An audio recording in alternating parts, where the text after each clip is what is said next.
안녕하세요. 차트키입니다. 이번 시간에는 저번 시간에 이어 충격 파동을 마저 알아보도록 하겠습니다. 특히 1파부터 5파까지 특징을 한번 알아볼 텐데요. 1파와 2파의 특징부터 알아보겠습니다. 1파가 연장된 경우 오른쪽 그림과 같이 2파는 1파의 0.38이 이상을 되돌리지 못합니다. 그렇기 때문에 가격적 조정인 지그재그보다는 시간적 조정인 플랫이 나올 확률이 높습니다.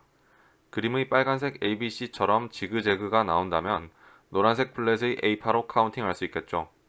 그리고 1파에서 너무 큰 가격 움직임이 나왔기 때문에 2파는 강세 조정이 될 수 없습니다.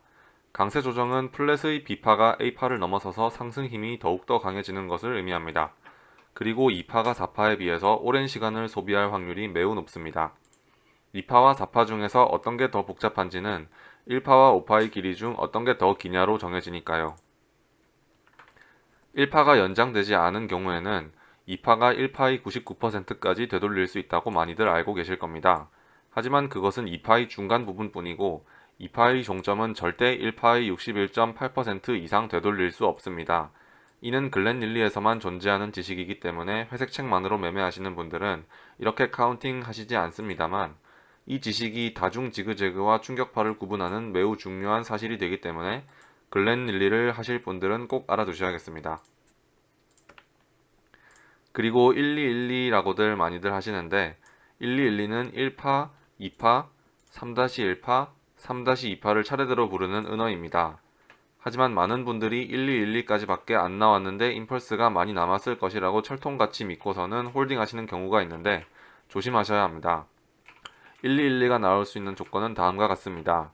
1파가 연장됐을 때 3-1파는 연장될 수 없고 앞선 1파의 고점에 닿거나 넘겨야 합니다. 결국 이런 부분에서 어센딩 트라이앵글 같은 구조가 나오는 것이겠죠. 3파와 5-1파도 마찬가지의 관계를 가지고 있기 때문에 오른쪽 그림 참고하셔서 판단하시면 되겠습니다. 그 다음은 3파인데 3파는 생각보다 특징이 없습니다. 그냥 많이 연장된다는 정도가 끝이겠네요. 앞선 기본적인 특징들을 알고 싶으시다면 1강을 참조하시면 되겠습니다. 4파는 3파와 5파 사이에 있기 때문에 5파가 연장됐는지 아닌지에 대해서 3파를 얼마나 되돌리는지가 달라집니다. 5파가 연장됐을 때는 4파가 3번 파동의 40%에서 61.8%까지 되돌리게 됩니다.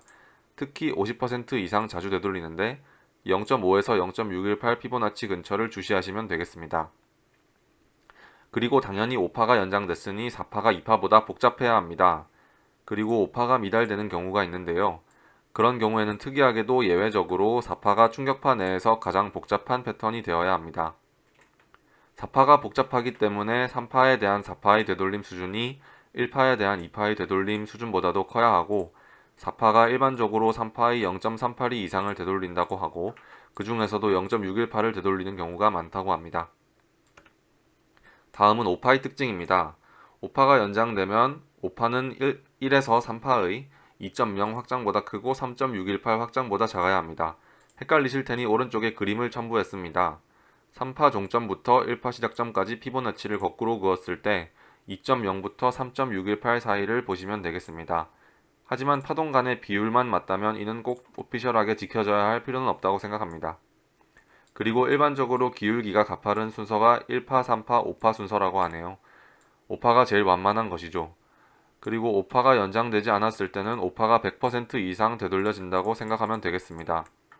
특히 3-5파가 나온 이후에는 3-4파 부근까지 되돌리고 반등한다고 생각하시면 됩니다. 마지막으로 지난 강의 내용과는 달리 5파가 미달이 나올 때는 3번 파동이 연장될 때만 가능하다고 되어 있는데 이 부분도 절대적인 기준은 아니니까 융통성 있게 생각하시면 되겠습니다. 그리고 충격 파동의 끝을 잡는 매매를 하고 싶으시다면 꼭 알아두셔야 할 지식이 있는데 3파가 연장됐을 때 일반적으로 1파와 5파의 길이가 똑같지만 그 충격파가 더 큰 파동의 마지막 파동, 즉 5파나 C파라면 내부 5파가 1파에 비해 0.618만큼 작을 확률이 높기 때문에 0.618만큼 작게 나온다면 더 큰 파동의 마지막 파동인 시나리오를 추가해보시면 좋을 것 같네요. 자, 그럼 1파부터 5파까지의 특징을 다 알아봤으니 이번엔 지난 시간에 배운 추세선을 응용해 보겠습니다. 0-2 추세선과 2-4 추세선, 제로2 추세선과 투포 추세선이라고도 하는데 투포 추세선이 아닌 제로투 추세선도 다음과 같이 이용할 수 있습니다. 오른쪽 그림에서 앞부분이 1파라고 가정하면 어디서 2파가 끝나는지를 알기 위해서 추세선을 지속적으로 그어볼 수 있습니다. 3파에 의해 뚫리지 않는 추세선을 잡으면 신뢰도가 높기 때문에 3번 추세선이 그려지는 점이 2파의 종점이라고 생각할 수 있겠네요. 그리고 추세선을 양쪽에 긋는 채널에 대한 추가 지식도 전달드리겠습니다. 3파가 연장됐을 때 채널을 사용하면 3파가 일반적으로 돌출되는데 그렇지 않은 경우도 있다고 합니다. 이럴 때는 무조건 지그재그라고 생각하기보다는 두 가지 시나리오를 전부 들고 가는 게 좋을 것 같네요. 5파의 특징을 공부하시고 조금 이상한 점을 느끼셨을 텐데 지난번 강의 자료에 오류가 있습니다. 꼭 확인하시면 좋을 것 같은데 지난 강의 자료에서는 아래와 같은 비율로 나와 있었는데 확장 비율의 경우 1을 더해야 하는데 책에는 1을 더하지 않은 숫자로 나와 있기 때문에 제가 실수를 했던 것 같습니다. 위에 수정된 비율로 생각해 주시면 좋을 것 같네요. 자, 그럼 이번에도 비트코인 차트를 통해 실전 타점을 한번 잡아보겠습니다. 앞에 메가폰처럼 확산되는 5파 연장 임펄스가 있습니다. 피보나치 비율도 정확하고요. 더 큰 파동의 마지막 파동은 아니라고 가정해 보겠습니다. 5파 연장 시 일반적으로 5파의 0.618에서 0.955를 되돌리기 때문에 5-2파로 보이는 빨간 박스 매물대와의 공통 부분인 주황 박스를 타점으로 잡으시면 되겠습니다. 손절 라인은 5파를 전부 되돌리는 시점으로 잡으면 되겠네요. PPT를 만들 당시에는 얼마 올라가지 않았는데 영상을 찍는 현재는 고점을 뚫고 상승 랠리를 이어가고 있습니다. 두 번째 예제입니다. 앞에 1파 연장 임펄스가 보이는데 비율도 예쁩니다. 1파 연장 시 일반적으로 2파까지 되돌립니다. 4파까지만 되돌릴 경우에는 더 큰 파동의 3파라고 할 수 있는데 이 경우는 그렇지 않기 때문에 더 큰 파동의 1파라는 것을 알 수 있습니다. 즉 3-1파 등으로 해석할 수 있는 것이죠. 그리고 1파 연장일 경우에 0.382 이상 되돌릴 수 없기 때문에 이 파동은 연장 파동이 아니고 3-3파가 더 크게 나올 것이다 라는 것도 예측할 수 있습니다. 이런 임펄스 이후 타점은 2파의 종점과 겹치는 0.5 되돌림 부근이 타점이 되겠네요. 2파는 1파의 0.618 이상 되돌리지 못하므로 손절 라인은 0.618과 2파 저점이 겹쳐있는 곳 바로 아래로 잡아주시면 되겠습니다. 이러한 카운팅들이 어려우실 수도 있습니다. 그럴 때는 쉬운 방법이 하나 있는데요. 앞에 분명히 충격파가 나온 것 같은데 카운팅이 잘 안된다면 앞부분이 어떻게 카운팅 되든지 상관없이 조정파의 종점으로 보이는 부분이 0.5에서 0.618 되돌림 사이에 있다면 종점에서 진입하시면 되겠습니다. 손절 라인도 0.618 되돌림 아래이기 때문에 굉장히 짧죠. 이로써 글렌릴리가 아주 잘 통했던 예제 3개를 모두 봤지만 이 모든 충격파동 카운팅을 방해하는 요소가 항상 존재한다는 걸 알아두셔야겠습니다. 그 요소는 바로 터미널, 또 다른 말로는 다이아고널입니다.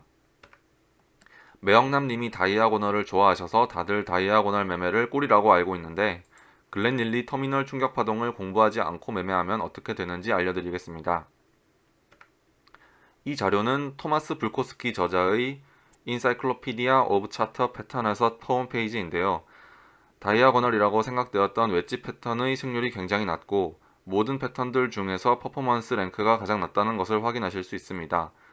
즉 엘리엇 파동을 대충 모양으로만 보는 개미들을 속이기 딱 좋은 패턴이라는 것이죠. 다른 말로 하자면 엘리엇 파동을 대충 그리시면 돈을 벌 수가 없습니다.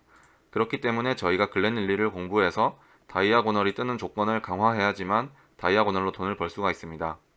다음 강의에는 터미널 충격 파동에 대해 알려드릴 예정이니 꼭 시청해주시면 감사하겠습니다. 이번 영상이 도움이 되셨다면 다음 영상도 도움이 되실 테니 꼭 구독 부탁드립니다. 감사합니다.